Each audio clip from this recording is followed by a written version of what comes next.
स्नेहा का सपना था कि उसे कोई बहुत ज्यादा समझदार और स्मार्ट पढ़ा लिखा लड़का मिले, लेकिन कहते हैं ना, जो भाग्य में होता है होता वही है। देख, मैं साफ कह रही हूँ, लड़की के बाप के पास भर भर के पैसा है। अरे एक बार लड़की ने तुझे पसंद कर लिया तो समझ के पैसे की तो नदियाँ भर जाएंगी, लेकिन फिर भी तेरी प्यास नहीं बुझेगी बेटा। अरे माँ, फ्रिज में मैंने 2 बोतल पानी की रखी है, और कैसे प्यास बुझेगी? अरे 5वीं फेल, मैं बात कर रही हूँ पैसों की प्यास की। तू गवाह नहीं समझेगा इस बात को। बस तुझसे लोगों की नौकरी करवा लो। वो क्या है ना आशीष की माँ, वो सीधा है, और जिसे तू लोगों की नौकरी बोल रही है ना, वो आशीष का प्यार है अपने लोगों के लिए, जिनसे वो प्यार करता है या जिनसे जुड़ा हुआ है वो। अरे जमाना नहीं रहा वो। अरे आज की डेट में तो ना बेटा माँ का है, ना ही पति पत्नी का। कैसी बात कर रही है माँ? चाहे दुनिया यहाँ की वहाँ क्यों ना हो जाए, मैं आपके बिना नहीं रह सकता, ना ही मैं आपको कभी धोखा दे सकता हूँ। अरे हाँ, ठीक है ठीक है। देख, लड़की को पढ़ा लिखा लड़का चाहिए तो वहाँ चुप रहना। जबान खोलेगा तो पता चल जाएगा कि 5वीं पास है। अरे तो पढ़ा देती ना आगे। माना सौतेली माँ हो, लेकिन दहेज की लालच तो अपने बेटे जैसी ही रख रही हो। पापा ऐसा मत बोलिए ना माँ को, वो मेरी माँ है, मैं उनसे बहुत प्यार करता हूँ। अच्छा अच्छा बेटा, कुछ नहीं कहता, बस तैयार हो जा, चलते हैं और देखते हैं कि कौन है लड़की और क्या चाहती है। सभी मिलकर लड़की देखने जाते हैं, जहाँ स्नेहा आशीष को देखकर ही इम्प्रेस हो जाती है। वाह, कितना हैंडसम है, काश इससे मेरी शादी हो जाती, लेकिन पता नहीं कितना पढ़ा लिखा है। स्नेहा, लड़का बहुत अच्छा है, बेचारी की माँ दूसरी है, लेकिन देख रही है ना, हीरा भी इतना चमकीला नहीं होगा जितना कि ये। स्नेहा को समझ नहीं आता कि वो क्या करे। वो आशीष से मिलती है, उसकी सादगी, उसकी बातें उसे भा जाती है। मैंने नहीं सोचा था कि इतना पढ़ा लिखा लड़का मुझे मिलेगा। मैं शादी करने के लिए तैयार हूँ। और फिर स्नेहा और आशीष की शादी हो जाती है। शादी के बाद सासू माँ कहती है, अरे बेटा, वो तेरे जेवर मुझे दे दे, मैं संभाल कर रख दूंगी। स्नेहा, जो कि खुद भी एक समझदार लड़की थी, नहीं नहीं, मैं अपने जेवर नहीं दूंगी, उसके लिए तो मैंने पहले ही लॉकर खुलवा लिया था माँ जी। ये मेरी कुछ आर्टिफिशियल ज्वेलरी है, इसे रख लीजिए। वैसे मेरी अलमारी में जगह नहीं है ना। सास बेचारी नई नई बहू से क्या उलझती। सुनिए जी, मैंने आपके लिए खाना और नाश्ता बना दिया है।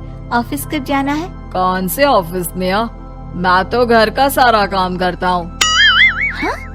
क्या बात कर रहे हैं? इतना पढ़ लिख कर आप घर का काम क्यों करते हैं? कितना पढ़ लिख कर? मैंने तो सिर्फ 5वीं तक पढ़ाई की है। तभी वहाँ सास आ जाती है। अरे 5वीं तक भी पढ़ लिया तो समझो मेरी कृपा से, वरना तो जो इसके लक्षण थे ना, क्या बताना। अच्छा आशीष, जरा बाहर जा और भाग कर टूथपेस्ट लेकर आ। सुबह से मंजन नहीं किया। और हाँ, फिर जाकर दुकान की सफाई कर देना। तेरा छोटा भाई दुकान पर जाने को तैयार हो रहा है। स्नेहा ये सब सुनकर हैरान रह जाती है। वो सोचती है कि आखिर उससे क्या गलती हो गई जो उसके साथ ऐसा हुआ। आशीष स्नेहा के पास जाता है। सुनो, तुमको तो मैंने पहली मुलाकात में ही बताया था कि। स्नेहा आशीष की बात ही नहीं सुनना चाहती है।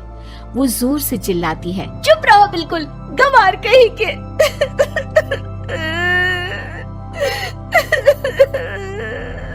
कितना बड़ा धोखा हो गया मेरे साथ, अब मैं इस घर में नहीं रह सकती।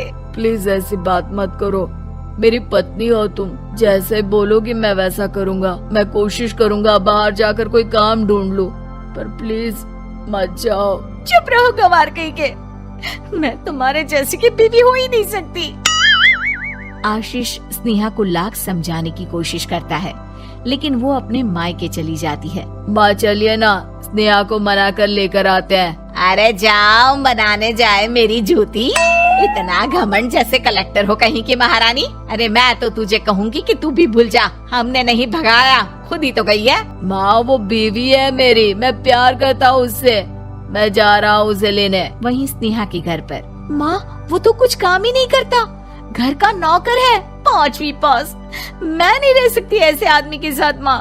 बेटा वो लड़का बहुत अच्छा है, उसकी तारीफ मैंने हर किसी से सुनी है। तेरा पति है, अब तक एक गलत माँ के साथ रह रहा था, तू संवारेगी तो संवर जाएगा।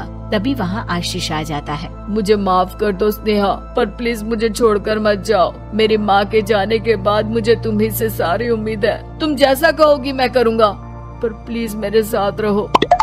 सबके समझाने बुझाने के बाद स्नेहा आशीष के साथ घर आ जाती है। आ गई महारानी, अब आई हो और सच्चाई भी पता चल गई है, तो थोड़ा तमीज से पति के साथ घर देख, रसोई संभाल और हम सबकी सेवा कर।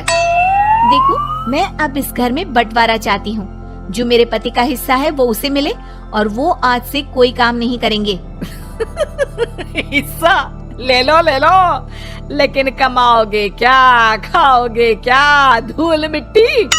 अरे तेरा पति किसी काम का नहीं है, वो तो मेरा बेटा कमा रहा है तो 2 रोटी मिल जाती है इसे। तभी वहाँ स्नेहा के ससुर आ जाते हैं। मैंने एक बंद फैक्ट्री को पहले ही आशीष के नाम कर दिया है और घर के 2 तल्ले में 1 तल्ला ले लो। मैं तो आशीष के पास रहूंगा, वकील थोड़ी देर में आता ही होगा। अरे जाओ 2 दिन में भूख से तड़प कर सब वापस आ जाओगे। बढ़िया आई बहू बेटे वाली। फिर क्या था, स्नेहा आशीष के साथ मिलकर बंद फैक्ट्री को खोलती है और मन लगाकर काम करती है। दोनों की मेहनत रंग लाती है और आशीष अपनी मेहनत से एक सफल बिजनेसमैन बन जाता है। लेकिन एक दिन, अरे बहू बेटा आशीष, मुझे माफ कर दो, मैं भी अब तुम लोगों के साथ रहना चाहती हूँ। इस कमबख्त ने तो दुकान का बेड़ा गर्क कर दिया। वो तो आशीष था जो सारा दुकान का काम संभालता था। बेटा हमारे पास तो अब खाने को भी नहीं बचा। माँ जी, इसे कर्म के फल कहते हैं। खैर, खाना है तो आपको और आपके बेटे को काम करना पड़ेगा, समझी?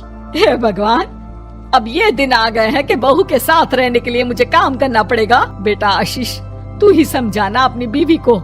पता है ना मैंने तुझे कितने प्यार से पाला है। हाँ माँ, वो तो ऐसे ही बोल रही है आपको। अरे घर में कामकाज के लिए बहुत सारे नौकर चाकर है, आप आराम से रहिए माँ। स्नेहा आशीष का अच्छा और सरल सच्चा व्यवहार देखकर मन ही मन सोचती है, मेरा पति गवार ही सही, लेकिन दुनिया का सबसे अच्छा इंसान है।